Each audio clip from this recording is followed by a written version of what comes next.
كيكة العصر، وصفة كلاسيكية جبتها لك من الزمن الجميل. ألذ وصفة لازم تجربيها.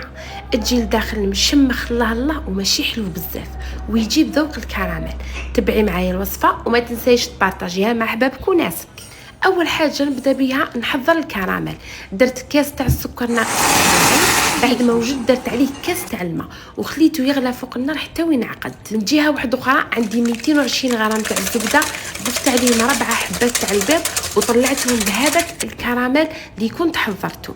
هنا راكي تشوفي سيداتي ما ضفت حتى نوع تاع السكريات. اذا هنايا ضفت باكي تاع ليفور شيميك، وضفت لهنايا 225 غرام تاع الفارينه.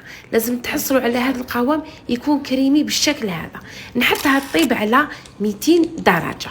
هذا هو الشكل تاع الكيك تاعي، يجي مشمخ من الداخل.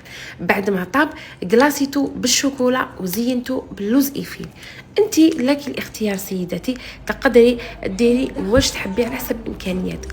وهذا هو الكيك تاعنا، جاني مويل لداخل بزاف بنين وريحته عبقت لي الدار. مع السلامه، وتلاقاو في وصفات اخرى.